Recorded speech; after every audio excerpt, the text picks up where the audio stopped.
A violência pode ser uma forma de cura para a nossa sociedade? Talvez sim, porque os processos mais civilizados e democráticos têm falhado para resolver questões do tipo injustiça social, racismo e concentração de renda.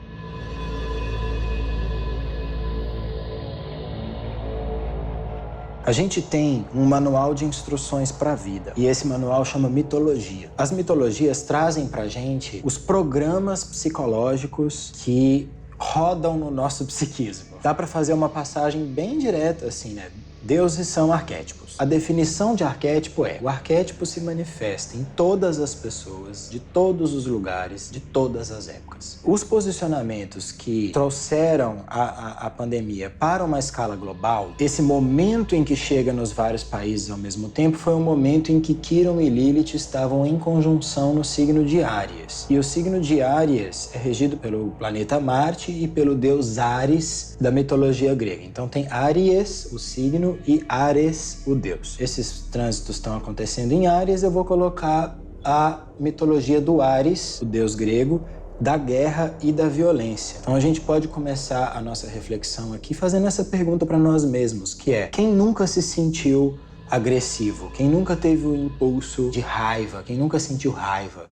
O fato é que a gente está falando de um deus cuja mitologia está totalmente centrada nos atos de agressividade e de violência. E, inclusive, é importante também colocar que a ação do Ares não era admirada pelos outros deuses. O Ares tem umas histórias muito engraçadas. Uma certa vez foi preso num pote por seres humanos. Ele precisou de ajuda lá de outros deuses para tirarem ele lá do pote dele. Outras ações dele são ações mais imorais, né? Por exemplo, ele é o amante de Afrodite e com isso ele trai Hefesto, que é o marido de Afrodite. Outras são loucura mesmo, né? O cara entra na guerra ensandecido, mata amigos e inimigos indiferenciadamente. E esse tipo de atitude deu a ele o nome de mais odiado dos imortais. E a razão é isso, né? Ele comete atos que são fortemente criticáveis. E o mais forte na mitologia do Ares, que eu acho que foi uma coisa que me incomodou por muito tempo, é que quando ele é acusado de ser o mais odiado dos imortais e de cometer erros, a reação dele é nenhuma.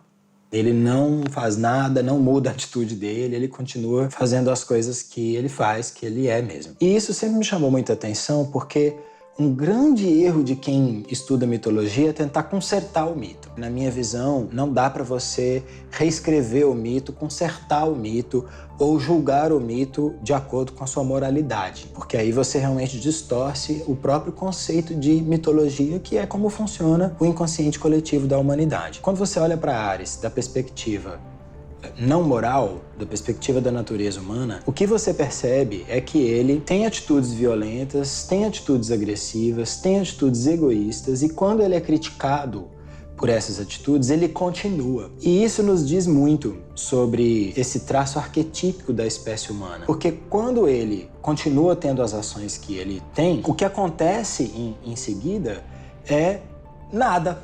Ele continua sendo quem ele é. E essa atitude dele me faz entender que o mito dele representa é a nossa capacidade de continuar sendo nós mesmos, apesar da crítica moral, apesar da reação negativa que as nossas ações geram nas outras pessoas e na sociedade.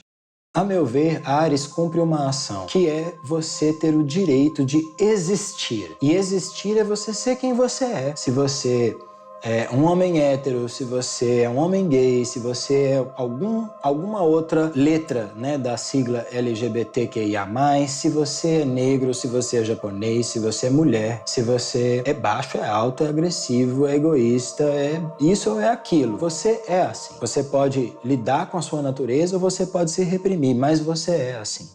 Eu vou passar rapidamente por dois trânsitos astrológicos aqui, que são os trânsitos de Quiron e Lilith. Quiron sempre é um planeta que mostra uma hipocrisia nossa. Quiron sempre adota a parte elevada do signo em que ele está e reprime a parte baixa, a parte animal, a parte instintual. Atualmente, né, de 2020 a 2027, Quiron está no signo de Áries. E isso significa que ele adota uma postura de falsa excelência, e a postura específica de falsa excelência que Quiron adota no signo de Áries é você se mostrar extremamente educado, extremamente civilizado e respeitador da situação social como um todo, negando, rejeitando o seu próprio egoísmo, a sua própria agressividade e a sua própria violência. Não só nós temos na mitologia um Deus que diz que a violência e a agressividade e o egoísmo são inerentes à espécie humana, como também a gente tem um trânsito astrológico agora dizendo que a gente está numa hipocrisia e a gente tende a se mostrar muito civilizado, muito polido e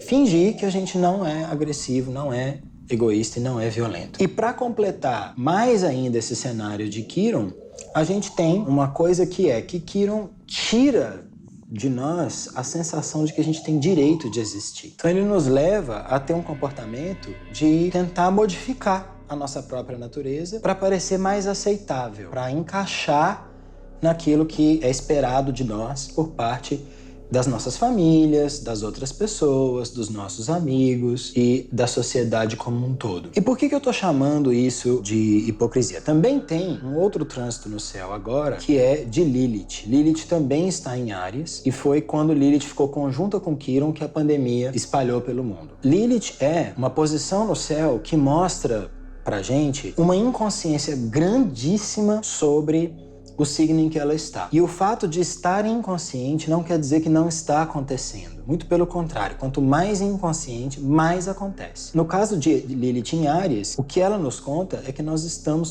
100% inconscientes da nossa agressividade, da nossa violência e do nosso egoísmo, mas nós estamos sendo agressivos, egoístas e violentos o tempo inteiro sem perceber. Apesar de ser uma pessoa mais agressiva, eu não sou a favor da violência gratuita. Continuo afirmando a minha posição de que eu não sou favorável à violência como primeira atitude. Para mim, a violência é a última atitude, é o último recurso. E esse é o problema, eu tenho achado que a gente está no último recurso. Agora, feitas essas duas observações, eu acho o seguinte: muitas vezes nós somos criticados na sociedade por sermos violentos, mas a pessoa que está nos criticando não consegue alcançar o objetivo da agressão que a gente está fazendo. O que eu estou querendo dizer com isso? Muitas vezes você está fazendo uma agressão para uma coisa que para você é importante. Vamos pegar aqui o eterno exemplo daquela pessoa que diz que nunca a agressividade é legal, nunca a violência é legal, nunca o egoísmo é legal, nunca é uma questão de situação. Se tem alguém, por exemplo, agredindo ou ameaçando a sua família, você não vai fazer nada para proteger a sua família?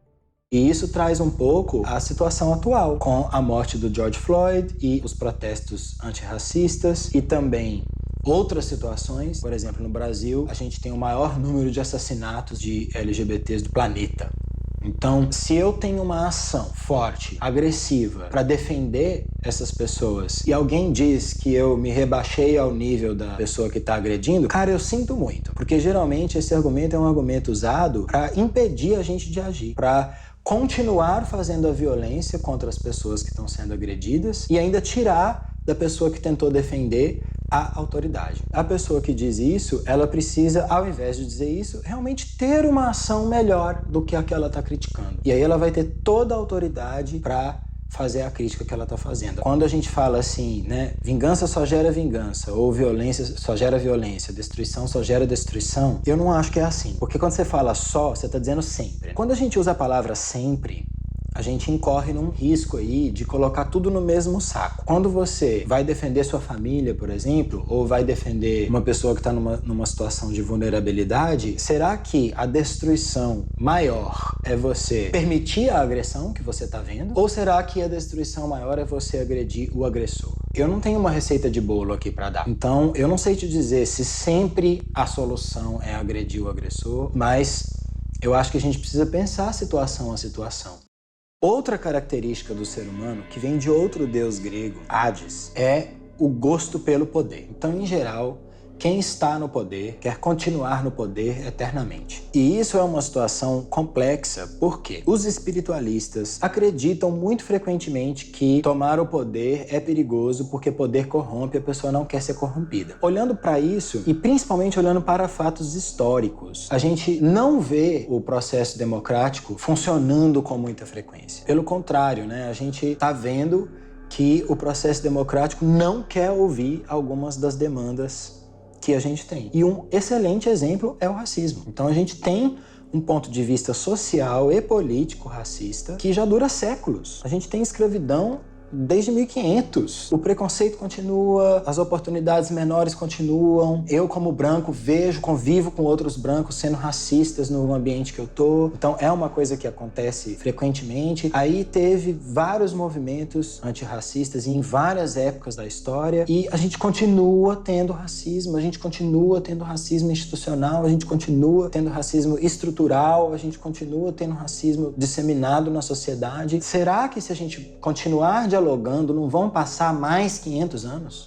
Quando você não agride outra pessoa que está te agredindo, você se agride. E isso é um pouco de como que o arquétipo é inevitável, porque nessa situação você só tem duas opções. Ou você agride o outro, ou você agride a si mesmo. No meu caso, eu não estou conseguindo conviver com o ataque que as populações mais frágeis estão recebendo, né? Mulheres, LGBTs e negros.